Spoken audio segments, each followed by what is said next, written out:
The BBC says we shouldn't say certain things to burqa-wearing Muslims. They got some veiled women to read out hypothetical questions and then lecture the viewer about how ignorant and bigoted they are. I've got a few questions. You can't be a feminist and be wearing a burqa.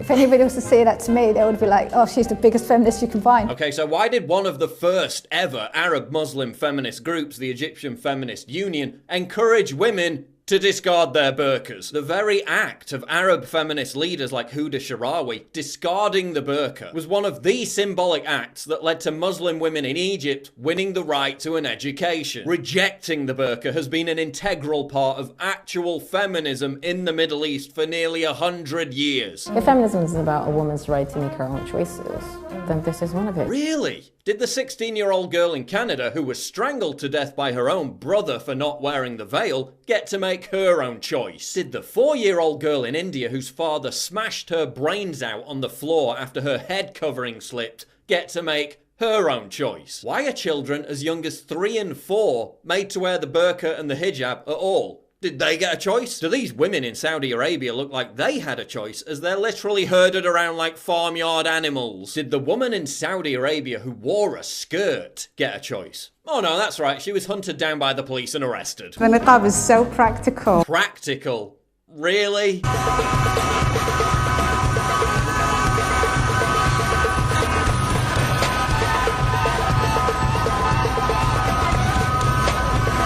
So practical. The niqab is so practical. Islam is so oppressive.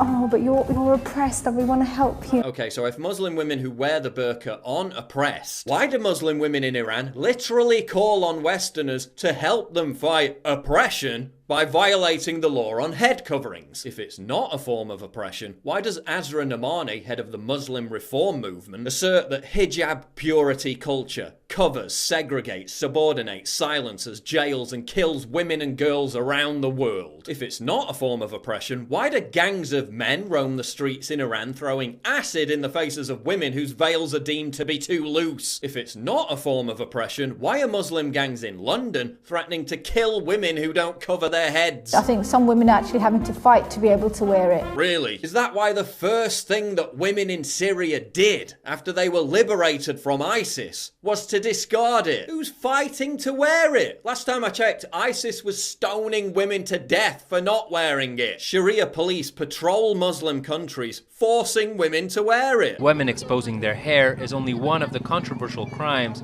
considered to be against local Sharia law. And by the way, we don't undermine a woman who does not wear the face veil or the hijab at all. Really? So are women in Europe who are being beaten by Sharia patrol gangs for not wearing it being undermined? What about women in Sweden who are being refused service in shops if they don't wear it? Are they being undermined? Go back to your own country. When it's a problem, something happens. But when you want your curry, when you want your samosas, when you want the glitter, when you want to put bindis on your forehead to go to Wireless Festival, it's all good. No one who puts bindis on their heads, which by the way is a Hindu thing, so why are we even talking about it? No one who does that and then goes to music festivals is walking up to Muslims on the street and asking them, why don't you go back to your own country? Where did the BBC get these dumb questions from? It's cultural. It's never been Islamic. So it's cultural and not Islamic. Okay, so why do you wear it? I am wearing it for God. It's an act of worship. Right, so it's cultural, not Islamic, but you wear it for Allah, so it's Islamic. What are you hiding there?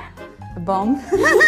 Yeah, why are you laughing about suicide bombings less than 3 months after a suicide bomber in the UK blew up a bunch of kids at a pop concert? I've also got a few questions for the BBC. Why are you using taxpayer money to normalise the oppression of women? Why are you trying to popularise something that's clearly abnormal for an open liberal society? Why are you also trying to normalise other backward Islamic practices like people marrying their cousins? Something that's caused a huge spike in childhood deaths in the UK of Muslim children. Why are you continually shoving regressive belief systems down our throats in the name of progressivism and diversity? Women being smothered in black cloths to obey the whims of a brutal, archaic 7th century patriarchy isn't progressive.